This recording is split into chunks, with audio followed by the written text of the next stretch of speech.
Leçon 3. L'analyse de phrases. Les constituants, groupe de mots de la phrase. Nous allons commencer par le groupe sujet qui est représenté par la couleur bleue.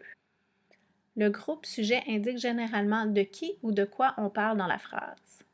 Le groupe sujet est habituellement placé avant le groupe prédicat.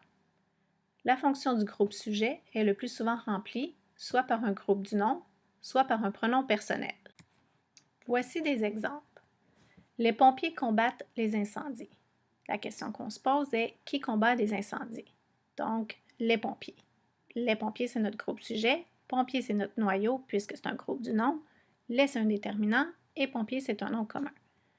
Marie joue au piano tous les matins. Qui joue au piano tous les matins? Marie. Donc, Marie, c'est notre groupe sujet, qui est également un groupe du nom, dont le noyau est Marie puisque c'est un nom propre. Dans la dernière phrase, mon petit cousin visitera la Chine en mai prochain.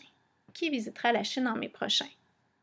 Donc, le groupe sujet, c'est mon petit cousin, et cousin, c'est le noyau, puisque mon, c'est un déterminant, petit, c'est un adjectif, et cousin, c'est un nom commun. Le groupe sujet, dont la fonction est remplie par un pronom personnel. Voici la liste des pronoms personnels.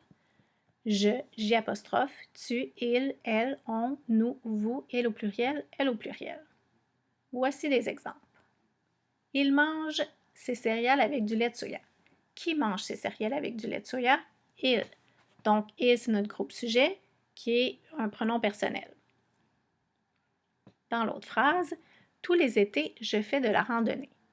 Qui fait de la randonnée tous les étés? Je, qui est notre groupe sujet, qui est également un pronom personnel. En résumé, pour trouver le groupe sujet d'une phrase, on peut se poser les questions suivantes. Qui fait l'action? De qui on parle? De quoi on parle dans cette phrase? On peut toujours encadrer le groupe sujet par « c'est », qui. Exemple, c'est les pompiers qui combattent les incendies. Le groupe sujet peut être 1. Un groupe du nom, comme dans la phrase suivante, le chat de mon voisin chasse les souris. Qui chasse les souris? Le chat de mon voisin. Exemple 2, ça peut être également un pronom. Il chasse les souris. Qui chasse les souris? Il, qui est un pronom personnel. Troisième, ça peut être une phrase, comme dans l'exemple suivant. La petite fille qui jouait avec mon frère s'est fait mal. Qui s'est fait mal? La petite fille qui jouait avec mon frère, qui est une phrase, puisqu'on a un groupe sujet, un verbe et un complément de verbe. Donc, c'est ce qui termine la section sur le groupe sujet, qui est un des constituants obligatoires dans notre phrase de base.